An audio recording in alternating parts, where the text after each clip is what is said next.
RI hari ini mengesahkan pimpinan KPK dan Dewan Pengawas KPK periode 2024-2029. Dalam rapat paripurna yang digelar Kamis pagi, DPR RI resmi mengesahkan 5 pimpinan KPK terpilih dan Dewas KPK dalam rapat paripurna yang dipimpin Ketua DPR RI Puan Maharani. 4 pimpinan KPK terpilih hadir yakni Setio Budianto, Fitroh Rohcayanto, Ibnu Basuki Widodo, Agus Joko Pramono, dan Johanis Tanak. Sementara 5 Dewas KPK terpilih yakni Beni Joshua Mamoto, Ciska Mirawati, Wisnu Buaroto, Gus Rizal, dan Sumpeno. Setelah disahkan, selanjutnya Ketua DPR akan berkirim surat ke Presiden. Pemilihan Capim dan Dewas KPK dilakukan lewat mekanisme pemungutan suara oleh Komisi 3 DPR.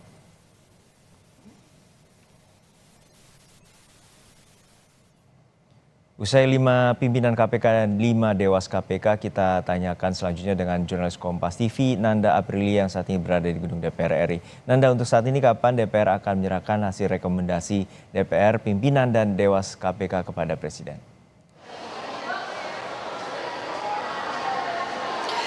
Selamat siang Juno, itu tadi yang kita tanyakan kepada pimpinan dari DPR RI, salah satunya adalah Ketua dari DPR RI. Namun terkait dengan hal tersebut, ini akan disampaikan lagi khususnya kepada media. Nah, kalau menjawab dari sisi KPK-nya di sini khususnya untuk pimpinan KPK terpilih, tadi kami coba untuk mewawancarai tentunya Ketua KPK terpilih Setio Budianto selesai disahkan begitu ya menjadi pimpinan KPK untuk periode baru 2024-2029. Yang menyatakan bahwa kalau menurut undang-undang yang berlaku, memang kalau untuk anggota KPK atau pimpinan KPK saat ini akan akhir masa jabatannya di tanggal 20 Desember nanti. Nah, seperti apa mekanismenya tentu akan harusnya lebih cepat terkait dengan pergantiannya. Nah, artinya Juno dan juga saudara, untuk pelantikan ini kemungkinan juga akan dipercepat juga untuk mengisi keterkosongan dari pimpinan KPK tersebut.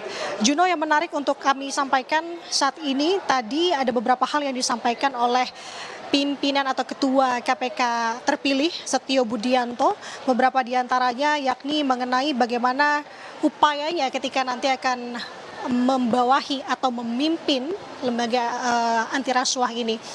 Yang ia sampaikan bahwa yang pertama fokus dari awak-awak media untuk mempertanyakan apakah terkait dengan operasi tangkap tangan ini akan tetap ada ataukah tidak, namun ia menegaskan ini akan tetap ada. Namun ia mengembalikan lagi ini semua tergantung dari kolektif kolegial, artinya ia tidak bisa memutuskan sendiri dan tidak mau memutuskan sendiri. Ia akan bersama-sama dengan pimpinan KPK lainnya, keempat wakil ketua KPK terpilih lainnya untuk membahas terkait dengan hal ini. Apakah teknisnya seperti apa dan lain sebagainya ini akan dibahas. Tapi Juno, kalau kita mengingat ke belakang kembali di masa fit and proper test ketika ia menyampaikan gagasannya di hadapan Komisi 3 kemarin mengenai OTT ini, memang tampaknya masih tetap konsisten terkait dengan tetap mengadakan OTT ini, yang dimana fokusnya adalah ia ingin sebenarnya OTT dilakukan berdasarkan prioritas, bukan berdasarkan kuantitas. Nah, apakah artinya ini akan diterapkan di periodenya yang baru bersama dengan 4 pimpinan KPK lainnya? Ini akan kita simak bersama. Tidak hanya itu, Juno dan juga saudara, kalau tadi di momen pengesahannya dalam rapat paripurna bersama dengan DPR hari ini, ada satu momen yang dimana wakil ketua KPK terpilih Johanis Tanak memang tidak hadir pada hari ini. Nah, kalau tadi penjelasan dari Ketua Komisi 3 DPR RI di hadapan para anggota DPR di rapat paripurnanya, ia menyebutkan bahwa sebenarnya yang bersangkutan ini memang sedang ada perjalanan dinas, namun statusnya tetap sah menjadi wakil ketua KPK terpilih. Nah, tidak hanya itu, yang menarik sebenarnya kembali lagi Juno, tadi yang saya sampaikan mengenai OTT. Tampaknya kalau dari pimpinan KPK ini ada beda pandangan mengenai OTT. Ketua KPK terpilih Setio Budianto menginginkan OTT tetap ada. Namun wakil ketua KPK terpilih di sini Johanis Tanak ini ingin menghapuskan OTT karena dianggap ini sudah tidak sesuai dengan KUHAP. Nah, tadi kita tanyakan juga terkait dengan hal tersebut, lantas bagaimana langkah ke depannya jika memang adanya beda pendapat seperti itu. Namun ia sampaikan kembali, ia tidak bisa menyampaikannya saat ini. Tentu harus ada musyawarah bersama, penentuan bersama nantinya yang kita sama-sama akan menunggu. Kemudian juga dan juga saudara, tadi juga disampaikan dan ditanyakan kepada saya bahwa selanjutnya apa? Tentu adalah memberikan surat rekomendasi ini kepada Presiden, yang dimana tadi saya tegaskan lagi bahwa untuk pimpinan KPK yang saat ini sedang menjabat akan habis masa jabatannya di 20 Desember 2024. Artinya ini akan secepatnya diberikan kepada Presiden tentunya untuk sesegera mungkin dilakukan pelantikan. Juno dan juga saudara, yang bisa saya sampaikan kembali adalah terkait pimpinan KPK terpilih. Tadi saya sudah sampaikan bahwa pimpinan atau ketua terpilihnya adalah Setio Budianto. Sementara untuk 4 orang lainnya yang merupakan wakil ketua KPK terpilih, yakni Yohanes Tanak yang saat ini memang masih menjabat sebagai wakil ketua KPK periode 2019-2024, kemudian Fitroh Roh Cahyanto, kemudian Agus Joko Pramono, dan Ibnu Basuki Widodo. Yang perlu kita simak saat ini, Juno, tentu adalah tantangannya bagaimana kemudian para pimpinan KPK yang baru ini akan membawa lembaga anti rasuah ini 5 tahun ke depan, yang dimana tentu tantangannya saat ini adalah kepercayaan masyarakat, mengingat kalau akhir-akhir ini yang menarik perhatian beberapa kasus diantara yang justru menyeret dari para pimpinan KPK seperti hal yang baru-baru ini adalah Lili Pintauli, yakni mantan wakil ketua KPK yang menjabat sejak 2019-2022, yang memang ini tersandung atas dugaan gratifikasi yang dianggap suap oleh Dewas KPK, namun saat ini kasusnya memang sudah dihentikan oleh Dewas KPK, mengingat juga Lili sudah mengundurkan diri sebagai atau wakil ketua KPK. Yang terbaru, Juno, dan kita sama-sama tahu adalah kasus dari Firly Bahuri, yakni ex ketua KPK yang terseret kasus dugaan pemerasan terhadap ex Menteri Pertanian Syahrul Yassin Limpo. Bagaimana pimpinan KPK yang baru akan membawa KPK khususnya baik di internalnya ataupun juga mengembalikan kepercayaan dari masyarakat terkait dengan kasus-kasus itu. Satu, pertama tentu juga bagaimana tantangan-tantangan ke depannya. Kita akan sama-sama menunggu, sama-sama juga menanti, khususnya yang terdekat adalah terkait dengan pelantikan para pemimpin KPK yang baru untuk periode 2024-2029. Sementara demikian, Juno, yang bisa saya sampaikan, kembali ke studio. Baik, kita nantikan bagaimana kiprah pimpinan KPK yang baru untuk membawa kepercayaan publik dalam pemberantasan korupsi di Indonesia. Terima kasih jurnalis Kompas TV Nanda Aprilia dari Gedung DPR RI Jakarta. Sesaat lagi, saudara, di Pekanbaru Riau, saudara, KPU Jakarta Pusat kembali melanjutkan rapat pleno rekapitulasi hasil penghitungan perolehan suara pemilihan gubernur dan wakil gubernur 2024 tingkat kota Jakarta Pusat dengan agenda pencermatan hasil rekap tingkat kecamatan. Rapat pleno dimulai pukul 10 waktu Indonesia Barat, dan kemarin KPU Jakarta Pusat telah menyelesaikan membacakan hasil rekapitulasi 8 kecamatan yang disampaikan oleh PPK. Dalam agenda pencermatan hari ini, KPU Jakarta Pusat akan merekap hasil perolehan suara 8 kecamatan itu ke dalam rekapitulasi tingkat kota untuk wilayah Jakarta Pusat. Kemudian rapat pleno akan dilanjutkan dengan agenda penandatanganan berita acara.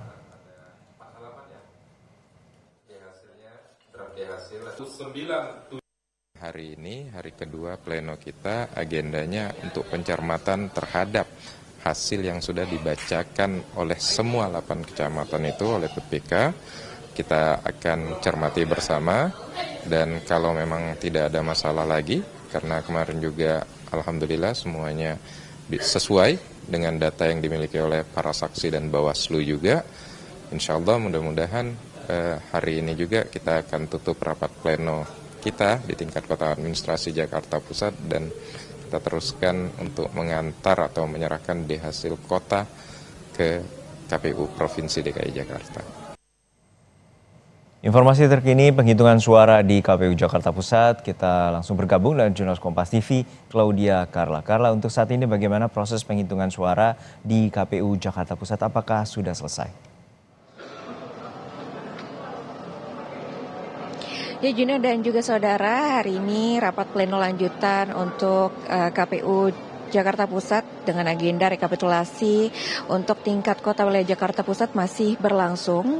Untuk rapatnya tadi dimulai sekitar pukul 10.30 waktu Indonesia Barat dengan agenda untuk merekap hasil rekapitulasi tingkat kecamatan yang kemarin sudah dibacakan oleh pihak PPK, dan nantinya hasil dari rekapitulasi tingkat 8 kecamatan yang telah dibacakan kemarin akan dimasukkan ke dalam rekapitulasi tingkat kota wilayah Jakarta Pusat.